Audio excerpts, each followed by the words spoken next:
And all of a sudden, I thought to myself, I'm just 10 minutes away from Tel Aviv, which is a hub for technology, innovation, startups, companies. And became very curious to learn more about this phenomena and to meet those people, to understand what they are doing.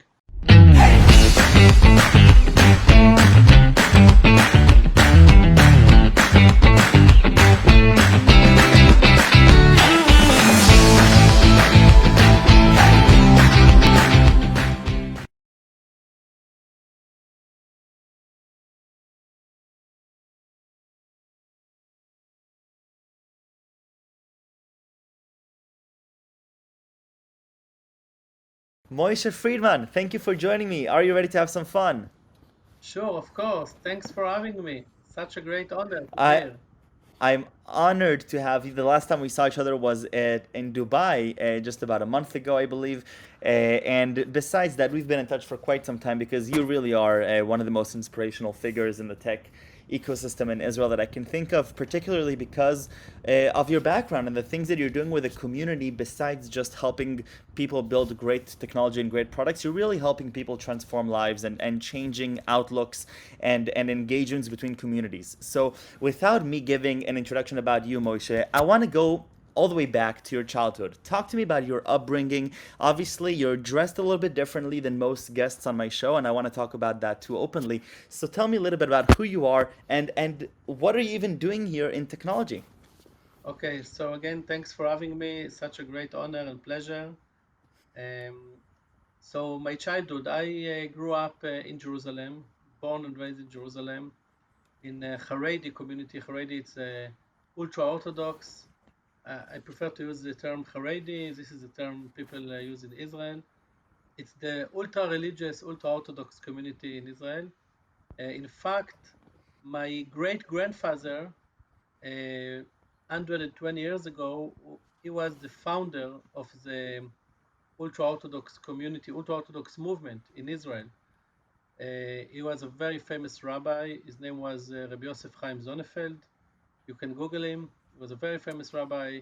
A lot of books written about him, a lot of stories.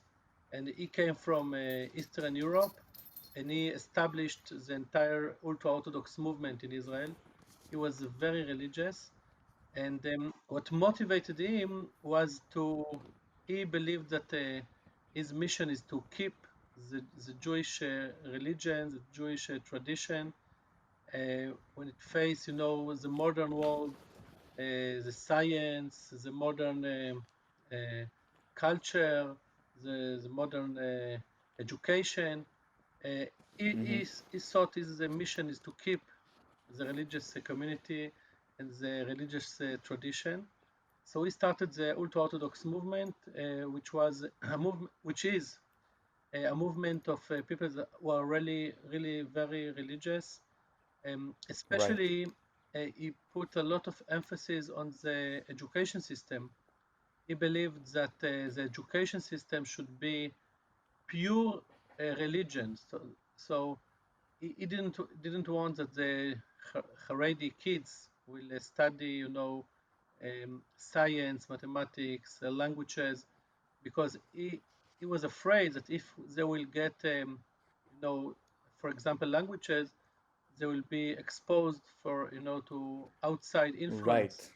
So he thought, he, you can think about it virtually. He built the walls around the Right. community, and he said, we want to be inside the walls.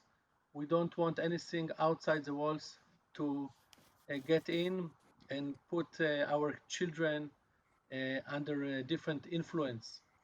This was his And lo mission. and behold, here you are, Moishe, leading, helping entrepreneurs lead hundreds of software technology companies, running hackathons, and exposing thousands, if not hundreds of thousands, of youth that have those walls to information and to this world. So how does that happen? So, first of all, I don't think I'm, fighting against my great grandfather. I Hmm. believe that the walls are good things, but I'm trying to be the bridge between our community and the outside world. I believe that maybe the walls are good, but we need definitely bridges between the communities. I'm trying to build these bridges, and I will explain, how come, I get to do this. So I grew up in this community. Just to give you a few numbers, when they started, it was before the state of Israel. The Haredi community was a very small community, a few hundreds of families in Jerusalem, in particular. And then, 100 years later, today, the Haredi community in Israel is something about 1 million people, Wow. 12% of population. And when you are looking at kids in Israel today, 27% of the kids in first grade in Israel are ultra-Orthodox, are Haredim. 27%. So this, community, this part of population is growing very, very fast, and will be a major part of, it's already a major part, but it will become more and more, a bigger part in the population in Israel. 27%, it's a lot. And when we are looking at the future of Israel, it's not the far future, it's the near future. We should ask ourselves, how we know Israel is a startup nation. It's a nation of, science, technology, innovation, startups. And if you have almost 1/3 of the kids that are not studying computers and science, uh, if Israel will remain a startup nation, or Right. we will face a different Israel in the future. So I grew up in a very religious family and a rabbinical family. In fact, all my grandfathers are rabbis, all my uncles are rabbis. My father is a big rabbi, and I got the education to become a rabbi. My mother wants me to be a big rabbi. She raised me to be a big rabbi, and still waiting for me to become a big rabbi. But Right. somehow, I'm now around 40 years old. Somehow, 10 years ago, when I was 30 years old, on my way to become a big rabbi, maybe, um, one day I brought a computer, because I wrote a few books, and I wanted to write books, and I needed a computer to write those books. It was halachic books, religious books. Right. I published a few books, and I needed a computer. And the computer was connected to the internet, and all of a sudden, I start, browsing the internet and realizing a lot of very interesting stuff about the outside world. Right. I was very focused in my childhood and my youth around the religious and the religious studies. I grew up in a very religious family, and I studied in yeshivot, and I was very happy. So I had a wonderful childhood, a wonderful youth, with a lot of mission and purpose in life to become a big rabbi and a big scholar, and everything was amazing. Very loving family, and a lot of good friends and community, with a lot of joy and happiness. Nothing bad about my background, only good words. But somehow I was very focused around the religious, and being a religious leader. And all of a sudden, when I brought the computer and the internet, I realized that I'm living in Israel, which is a country of innovation, technology, science. At the time, I was living in Bnei Brak. I grew up in Jerusalem. When I got married, I moved to Bnei Brak. My wife, she's from Bnei Brak. And Bnei Brak is just 10 minutes away from Tel Aviv. And all of a sudden, I thought to myself, I'm just 10 minutes away from Tel Aviv, which is a hub for technology, innovation, startups, companies. And became very curious to learn more about this phenomena, and to meet those people, to understand what they are doing.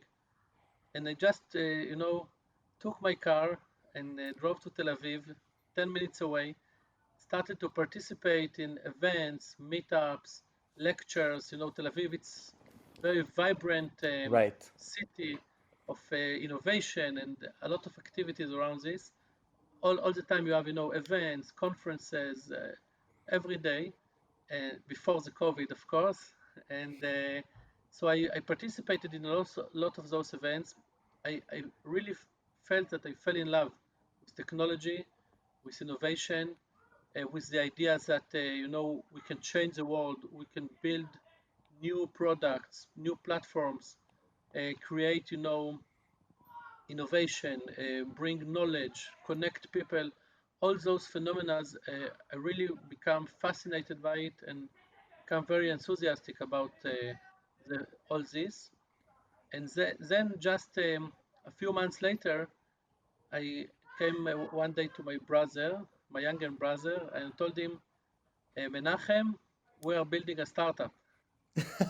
And my brother, He thinks you're crazy.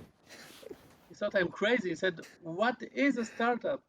I told him, we will figure out. I I don't love know, that. but I know I really want to build a startup. I have so much passion and curious about this world. Let's try together to build a startup. We had no education, no connections. We grew up in yeshivot. We had a lot of religious education, zero technology, no background in technology, business, nothing. We even didn't speak English, Wow. only BBC. Um, but we had so much passion And this is and at 30 years old, right, Moishe? We're talking about 30 30 years years old. old.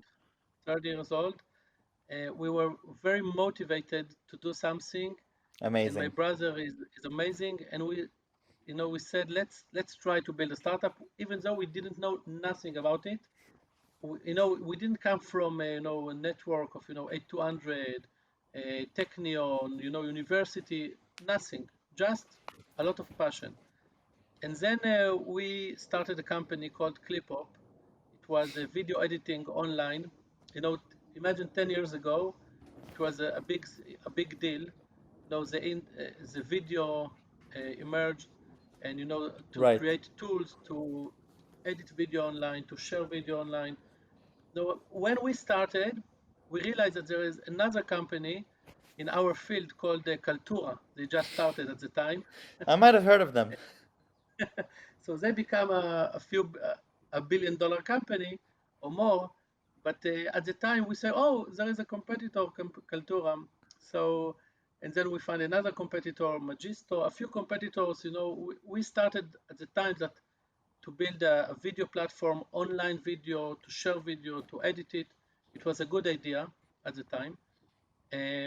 But so the idea was good, I think, but we were apparently not the best entrepreneurs in town.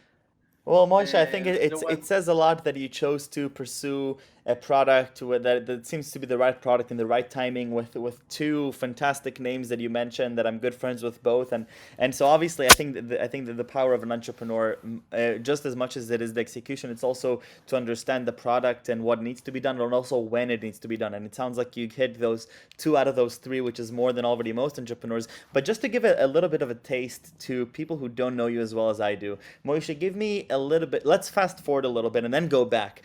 What's happening today? How many? You're working on a various initiatives. If you had to estimate how many different Haredis you've touched and you've sort of been in contact with, and how many people have gone through your different initiatives, what is the scale of your work today? Because it's huge. Yeah. So if I need to fast forward today, I think we touched every year a few thousands of Haredim. Incredible. So we have various programs we have education program where we teach computer science and bring the graduates to the best companies like Apple, Google, Microsoft, Facebook, Checkpoint, Western Digital, Cisco, etc. We have in this program 2,000 students every year. Wow. I think we are today the largest program to teach computer science in Israel. I think I'm not sure.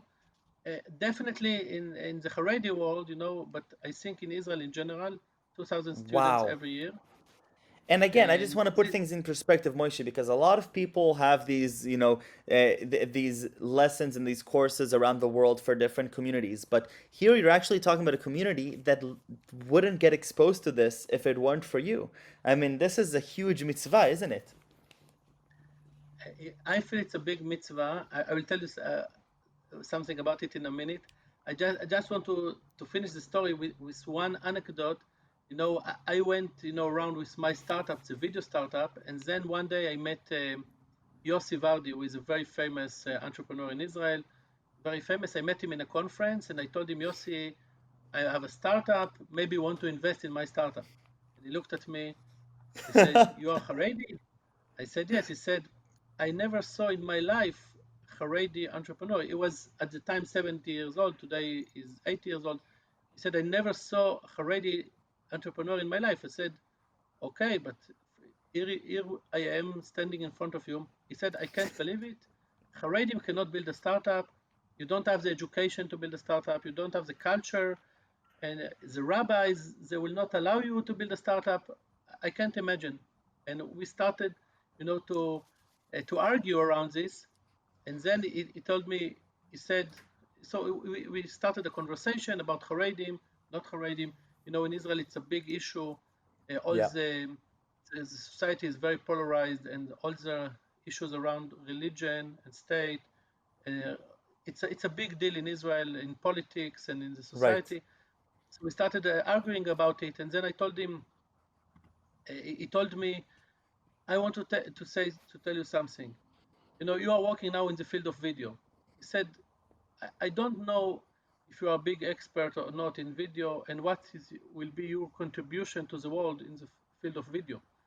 But the idea that you should follow is you should build another startup, the startup of bringing the Haredim into the high-tech. If you will manage to take your community, which is the fastest growing community in Israel, and bring them into the new economy, into the, give them the education, bring them into the high-tech industry, bring them to become part of the high-tech ecosystem, this will be the biggest startup in Israel.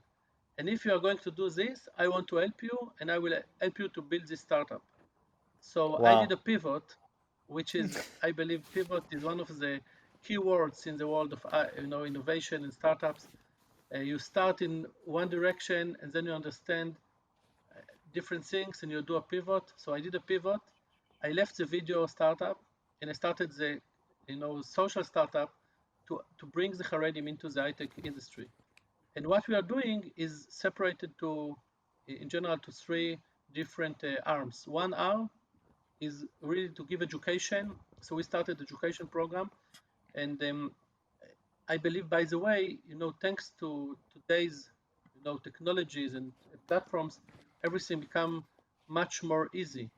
Right. So in the past, if you wanted to give the best education, you need to take the Haredi out of Bnei Brak, of Jerusalem, bring him to the university, and it's very complicated. Right. Today, you can bring the best education into Bnei Brak, into Jerusalem. Right. We sit here and discuss over video. You can bring the best lecturers, the best professors in the world to teach computer Right. science. So we started a program. We're bringing the best computer science courses from all over the world to teach people in Bnei Brak, in Jerusalem. Wow. We teach them, and then we help them find jobs in the best companies. This is one part. The second part is entrepreneurship. I'm a big believer in entrepreneurship. I believe that a few entrepreneurs really can change the world, and if we will find the few Haredi entrepreneurs, they will change the Haredi society. They will Yes. build companies. So, and by the way, I must say, to thank Amnon Shashua, Professor Amnon Shashua, the founder of Mobileye, who is a huge supporter of KamaTech, and he always keep pushing me and say, "You should build the next Haredi entrepreneurs, the next Haredians that will build Wix, Waze, Yes. Mobileye should come from the Haredi community." So we started entrepreneurship program. And by the way, I was very inspired by John Chambers, the CEO of Cisco. He's also a supporter of our program in Cisco, and John Chambers. And John told me once, he said, in the past, if you wanted to build a company, you need at least $1 million in your pocket just to start. To write the code, to build the servers, etc. You needed at least $1 million. He said today, when we have all the infrastructure, all the cloud computing, all the open source code and everything, Right. you have a lot of tools. He said with $5,000 you can start a company. No Just a matter where laptop. you sit, Right. just a laptop and a table, and you sit somewhere, even not a table, on the beach or somewhere, and you can start a company. Amazing. And I was inspired so much by it. And I told Amnon Shashua, and he said, okay, let's bring Haredi entrepreneurs, let's give each one of them $5,000, and let's help them start a companies. And we started the KamaTech Accelerator, when we give Amazing. each entrepreneur $5,000, and we give them, all the network and the connections they need to become successful. And Baruch Hashem, this program become a good program, thanks God, and thanks all the supporters. Um, since then, we met 1,500 Haredi entrepreneurs. By the way, Wow. for 40% women, 40% women Wow. that want to build companies. They came to us and say, Amazing. I have an idea, I have a team, I want to build a company. Just the numbers Incredible. are amazing. We can't help everyone, of course. So we chose every year just 10 entrepreneurs that we thought will be the best. We gave them whatever they needed, and so far we established 50 companies. Altogether, they are Incredible. employing more than 1,000 employees, and Wow. they raised together over $200 million already.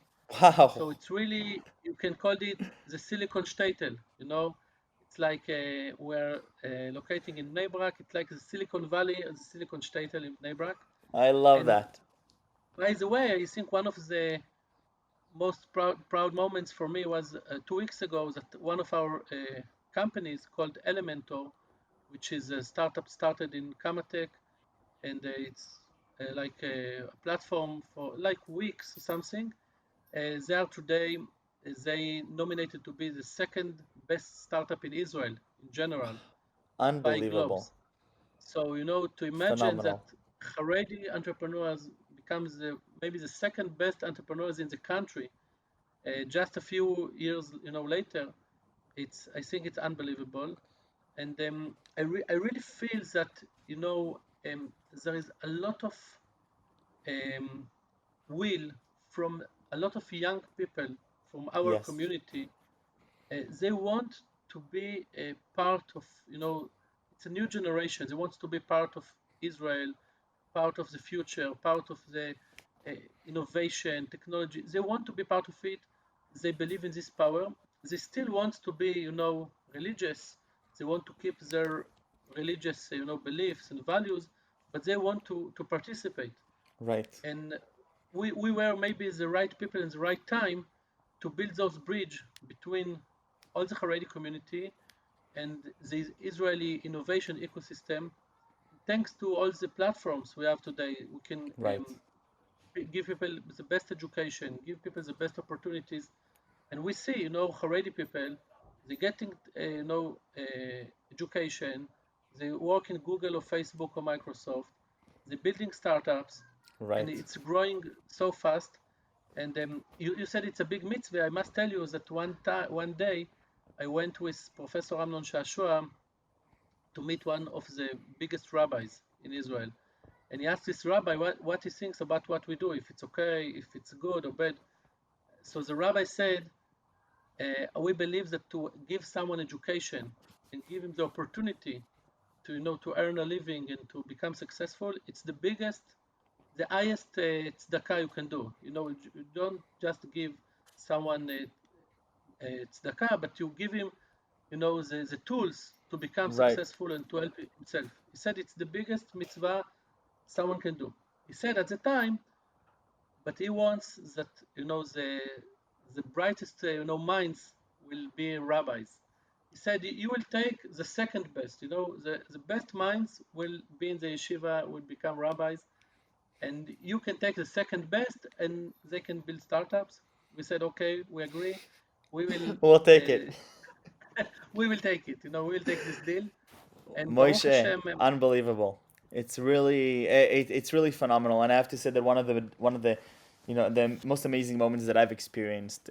One of them is when I visited your one of your hackathons in Ampersand in Bnei Brak, and I remember that I was sitting with a group of girls that were working on an idea, and the idea was how do we take kosher cell phones that don't have access to the internet, and we provide information through them and make information accessible in a similar way to the way it's accessible today. And one of the ideas was to use some API to send SMS, send a question, and then have that API, talk to Google or whatever, and then send back an SMS response. So sort of, bridging the wall, or building a bridge over the wall, because it is mind-boggling how you have different communities within the startup nation that live in radically different lives, but then having a group like the one that you're building here, that is already transforming both their lives, but at the end it's going to also be fundamental to the state of Israel, right?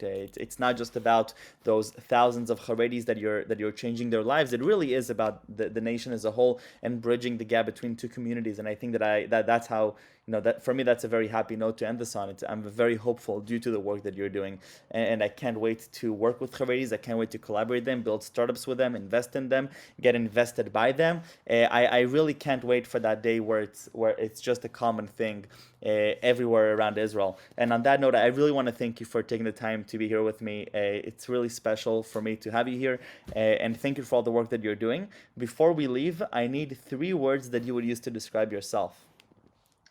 first of all, it was a great pleasure. It was too short. We Wait, had it's a lot to always say. We too need to short. do always too short. But thanks for the opportunity. Of 3 course. words. One, I think curiosity. I think curiosity is very important. I personally, I feel I'm a curious person. I want all the time to learn new things, to meet new people, to understand, different cultures, new technologies, new ideas. Yes. I think curiosity is a key to create a better future for all of us. Second, I believe in a passion. I believe people need to do things that they are passionate about, to feel that you love what you do. If someone doing something that it doesn't like it and passionate about it, you will never be successful. Yes. You should really be passionate about what you do, and if not, find what is your passion and do it. And number three, I really believe in persistence.